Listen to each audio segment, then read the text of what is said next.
장관님, 그 내수 부진으로 인해서 지난해 우리 자영업 폐업자 수가 98만이 넘은 거. 98만 명. 네. 예. 올해는 더 늘어나는 추세이죠. 예, 분기로 봤을 때 작년보다 전년 대비 조금 늘었습니다. 네. 그래서 통계 작성 이후에 자영업 비중이 최초로 20% 이하로 떨어졌지 않습니까? 그래서 19.7%까지. 네. 이러다 보니까 우리 정부에서 관계부처 합동으로 해서 소상공인 자영업자 종합 대책을 발표하셨죠. 네. 25조 정도를 지원한다.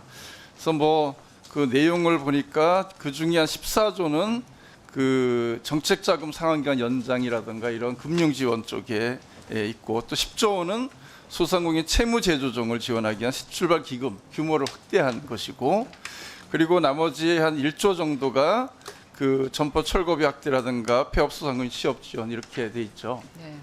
그래서 저희 이 대책이 저는 뭐 문제가 있거나 나쁘다는 의미는 아닙니다. 충분히 저는 의미가 있는 정책이다 이렇게는 보는데, 근데 문제는 이런 정책을 펴매도 불구하고 위기에 처한 소상공인들이 체감하지는 못한다, 이런 좀 지적들도 일부 있습니다.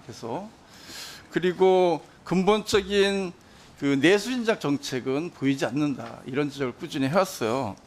그래서 좀 그런 쪽의 정책이 필요하다 이렇게 생각이 드는데, 지난 10월 8일 국감에서 25만 원 민생회복 지원금 지원이 그래 필요하다, 이렇게 필요하다가 아니라 그 의견을 물었을 때 장관님께서는 효과가 없다고 생각한다, 이렇게 답변을 하셨더라고요.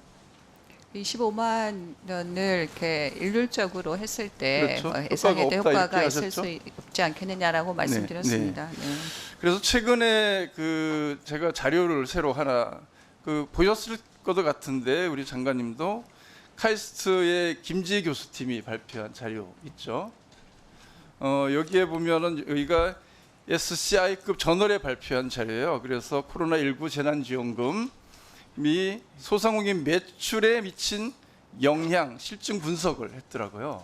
그래서 이 자료를 보시면 경기도와 인천을 비교를 했어요. 경기도는 재난지원금을 같은 시기에 지원했고 인천은 지원하지 않았는데, 그 소상공인 데이터를 활용해서 조사를 해보니까 재난지원금 첫 5주 동안 경균인의 소상공인 매출이 인천 대비 4.5% 증가한 것으로 이렇게 확인이 되거든요.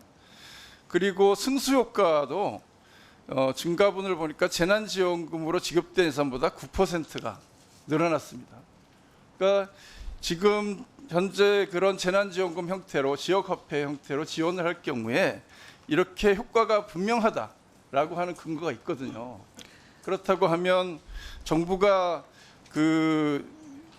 뭔가 어려움에 처한 그 소상공인들에 대한 연면 대책만 하지 말고 회생 대책을 좀 세워야 되는 것 아니냐. 그러기 위해서는 적극적인 재정 투자를 통해서 뭔가 이런 경기 활성화 정책도 동시에 펴야 그 효과가 있다, 이렇게 생각을 하는데 어떻게 생각하세요?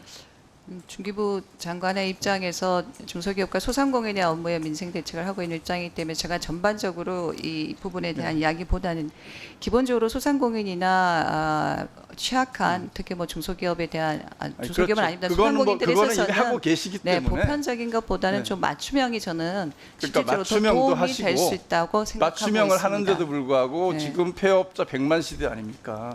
그렇다고 하면 회생 대책에 대한 정부의 추가적인 대책이 필요하다. 네, 또 더 제가 그런 제안을 드리고요. 네, 좀 더 네. 검토를 해주시기 바랍니다. 그리고 그 또 한 가지는 그 지역 중소기업 경쟁력 강화와 관련된 좀 말씀을 드리고 싶은데요. 뭐 아시는 것처럼 지역이 어렵잖아요. GRDP를 봐도 이미 수도권에 역전을 당해 있고, 또 그 규모별 그래서 중소기업 현황을 좀 봤어요. 그랬더니 이 중소기업은 저는 지방에도 많을 줄 알았는데 보니까 이미 수도권이 중소기업도 숫자가 더 많아요. 이렇게 서울 집중이 정말 과한데, 근데 이게 업체 수나 종사자 수는 그래도 큰 차이가 안 나요. 그런데 연구 개발 투자액을 보니까, 물론 이게 최근 통계가 2022년까지만 나와 있는데 수도권이 70%, 지역은 29.9%, 7대3 대폭 벌어져 있죠. 연구개발 인력도 대폭 차이가 나요. 이렇게 계속 이런 추세가 계속 가게 되면 지역의 경쟁력을 키운다는 게 현실적으로 어려운 것 아니냐. 그래서 종사자 대비 연구개발 투자 보면 7대 3 이렇게 된단 말이에요. 그래서 이런 걸 좀 개선해야 되겠다 이렇게 해서 그 중기부에서도 보니까 지역 주력 산업 개편 및 육성 방향과 관련된 정책을 발표를 하셨어요.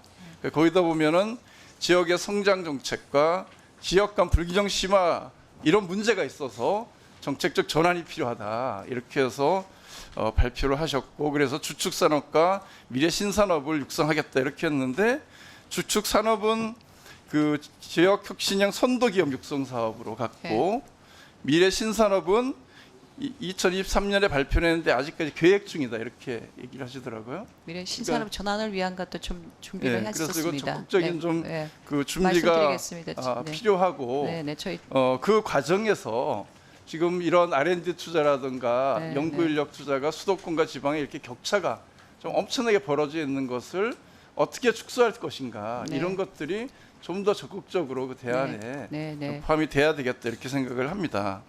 그리고 주축 산업은 애초에 이것이 지역 특화 산업 육성 사업으로 있었던 거죠. 그런데 이것을 지역 혁신 선도 기업 육성 사업으로 명칭이 바뀌었는데, 물론 내용도 좀 바뀌었어요 보면. 그래서 뭐 그 품목도 새롭게 지정하고 국가 전략 기술과 연계도 하고, 또 지역의 중소 지역 대학 대중소 뭐 연계도 한다 이렇게 해서 이런 면에서는 저는 뭐 의미가 있다 이렇게는 보는데, 근데 정작 중요한 건 저는 그 정책의 의지를 표현하는 것은 예산이다 이렇게 생각을 합니다. 근데 예산을 보니까 그 2024년에 517억, 2025년에 216억 해서 반토막도 더 났어요. 그래서 다른 예산이 있나 찾아보니까 없어요. 그래서 이것이 앞에서는 지역 불균형을 해소한다고 하면서 정작 지역의 아이디어에서는 반토막이 되는 이런 상태로 하면 이게 제대로 육성이 되겠느냐. 네. 이런 예산에 관련된 것도 그 정책가 발표했으면 걸맞게 네. 그 사업이 추진돼야 된다고 그러는데 왜 이렇게 지독하게 진행되는 네, 의원님 말씀드리도록 하겠습니다. 지역 혁신 R&D는 R&D다운 R&D 그 개편 과정에서 저희가 폐지를 했지만, 다시 지역 선도 기업의 혁신 R&D는 2023 8월에 예타 면제를 받았습니다. 그래서 동일한 수준으로 저희가 지금 아마 국회에서 또 저희가 논의할 때 말씀을 또 드리도록 하겠습니다. 그래서 지역에서의 여러 가지 혁신을 위해서는 R&D 사업이 같이 가야 되기 때문에 그 부분을 정부 기재부와 이야기를 해서 재능당과 이야기해서 지금 적극적으로 추진하고 있다 말씀을 드리고요. 신산업도 저희가 점퍼 프로그램을 저희가 8월에 발표를 하고 100개 기업을 신산업으로 하기 위한 것들 지금 진행 중에 있고, 내년 예산에도 반영되어 있다 이렇게 말씀드리겠습니다. 네.